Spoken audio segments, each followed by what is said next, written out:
Hi guys, today I'm going to be doing a bit of a response video to episode 6, Video Game Collecting. And if you haven't seen that video, go ahead and check it out. I'll put the link down below. And at the end of that video, I asked you if you had any questions, things you wanted me to clarify or go into more detail about concerning video game collecting. And I got a few responses on the video itself, a few on Facebook, and quite a few in person. So I wrote all those questions down here, and today I'm going to respond. The first question is, why did you start your YouTube channel, and why do you focus primarily on gaming? The reason I started a YouTube channel is twofold. One, it was something that I felt like would be a fun activity, something that would involve everything that I love. The reason why I do one video that's always dedicated towards gaming and one video that's kind of anything else is because I want to express everything that I enjoy, express myself and put myself out there and learn a little bit more about myself by doing that, by being just a little bit less introverted, being a little bit more of an extrovert through this YouTube channel and reaching other people.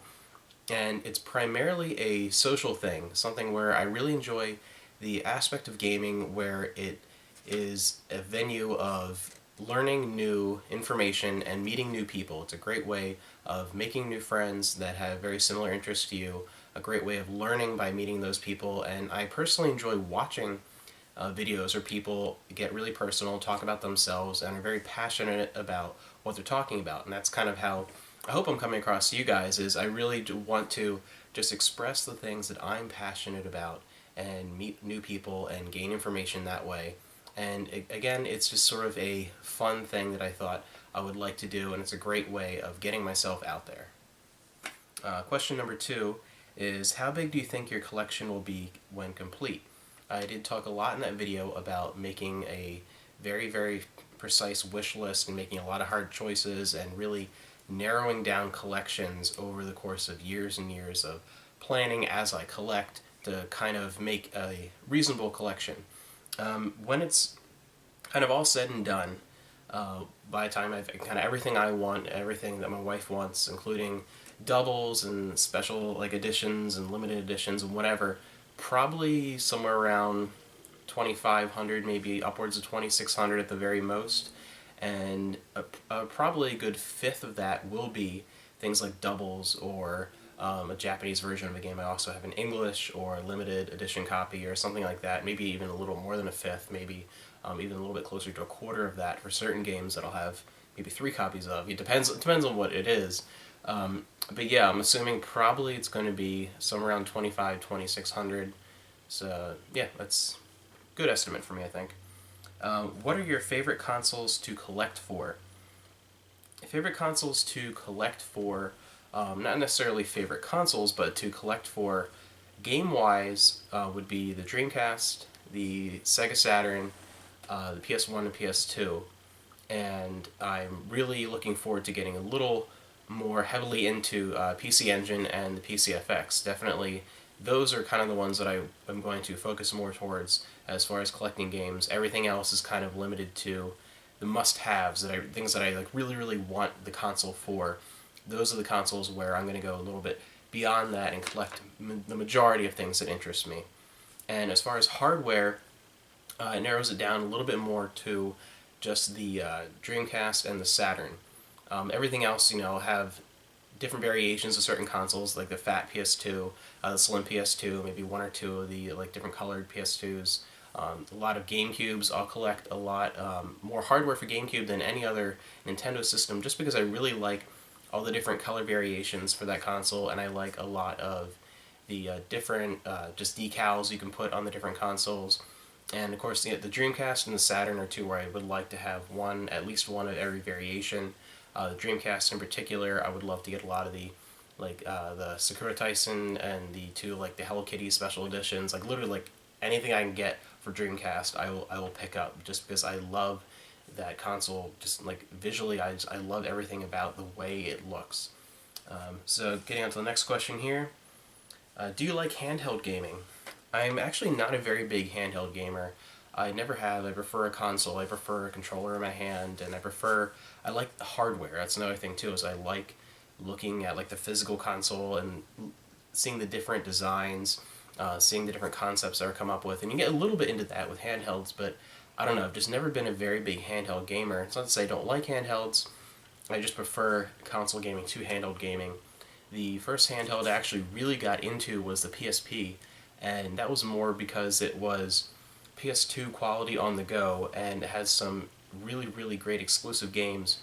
And it was also a console where they re-released a lot of older Gen 4 and Gen 5 RPGs that were slightly updated on the PSP, and occasionally they would be ones that never made it to North America in the original form, but we got the updated PSP version. So that was a great console for that. I do really like the DS. I'm really interested in getting a Vita. And beyond that, I'm not a huge handheld person. My wife is actually the opposite. She prefers handhelds. She loves the Game Boy Color, Game Boy Advance, DS. I really think is going to probably end up being her favorite console of all time. We'll both probably enjoy like the Bandai WonderSwan Color, I think, but her maybe even more than me. But again, yeah, not a huge handheld gamer, but I do have a lot of handhelds and a lot of games for them. The next question is room tour, question mark, or collection tour. That is something that I've thought of, but not something that I will do for quite a long time, possibly years from now. Just because of the current setup I have now, the apartment that my wife and I are in, it's plenty big enough for the two of us, no problem, and it definitely fits all. The book collection definitely fits the gaming collection, everything. We don't really need a bigger place now at all. But it's not big enough to actually have everything out on display. It's not really big enough to have everything the way I would want it and be able to present it. And that's something where I'm not even going to bother going beyond, the shelves here, most of them are from like a Walmart or a Target, and they're mismatched. And right now it's just sort of a place to put things that we can get to easily. It's not a display thing at all. But once we actually do move and go into our permanent home, get out of the apartment, then I will have a set game room, we'll have a set library, and everything will be set the way I want it, and everything will be out on display. And if I still have a YouTube channel at that point, it could be a few years from now, I'll definitely do a room tour. I would love to do that. Just right now, it's not really very feasible, not something I would like to do. Next question is, what are your collection holy grails, your most wanted items that you dream of obtaining? For me, my collection holy grails, things that are completely out of reach right now that I would love to eventually someday have. Number one would be a North American copy of Panzer Dragoon Saga.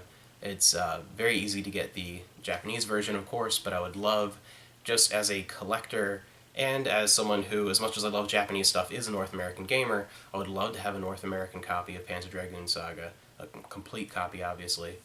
Another thing would be a Dreamcast, which is it's a knockoff Chinese Dreamcast that actually has a screen attached to it, kind of like the old LCD screens you would get for the PS1, and you could also get ones attached to the PS2, original Xbox, and GameCube.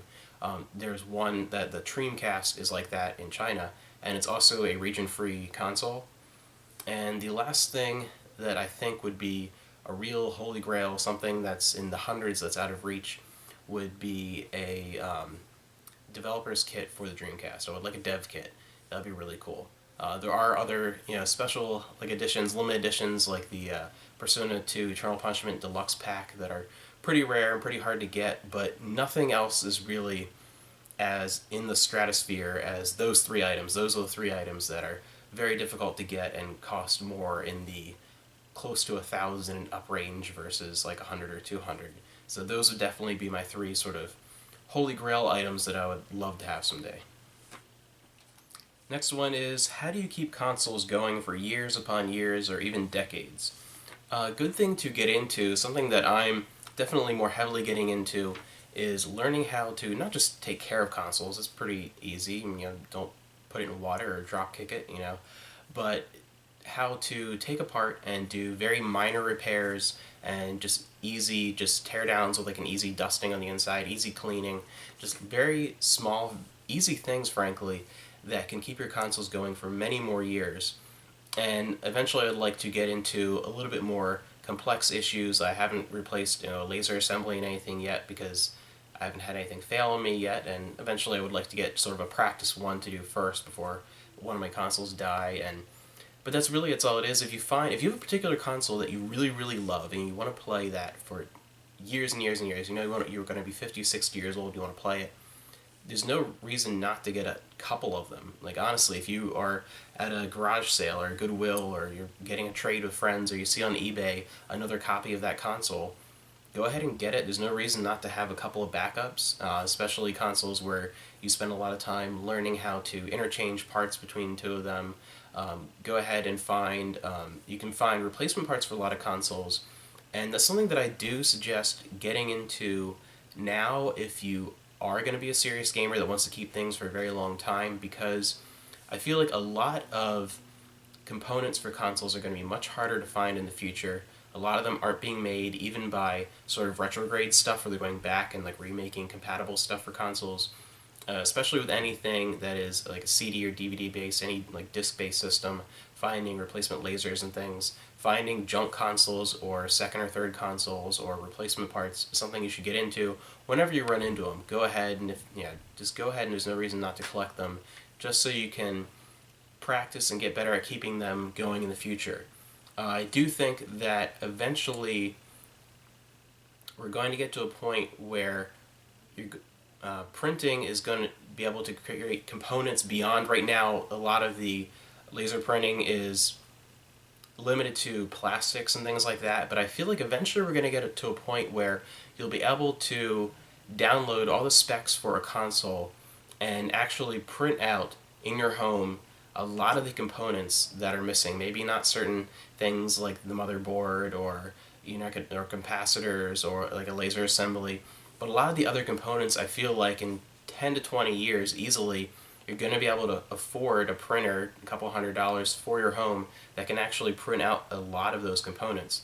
But as for now, like, who knows, eventually, if it'll actually get to that point, and there's no reason not to at least learn some basic maintenance. There's no, you would do maintenance on your house, you do maintenance on anything that you want to keep for a long time, your car, like anything. You should have either someone who you can teach you, or just check out stuff online. It's very easy to learn the basics of taking care of consoles. And the last question here is, what are your top 10 consoles, and do you see that changing in the future? A top 10 would be kind of hard to do right now, because I definitely see it changing in the future. It is kind of in the process of changing right now, especially as my collection expands and I get more into a lot of Sega stuff, as I get more into looking into NEC products, collecting PC Engine games for the first time, don't have too many yet, getting into different things with Bandai, or even getting like a 3DO or something like that, like just expanding my collection and getting more experience with more consoles, rather than in the past having only limited experience with a handful of games for those systems. It's something where it's definitely in the process of changing. So I wouldn't really go into a top 10 right now, but I can definitely say that the PS1, PS2, Sega Saturn, and Sega Dreamcast are all kind of in that top meld. I mean, right now, definitely PS1 and PS2 are at the top for me, mostly because those are the ones I have the most experience with and I have very large collections for.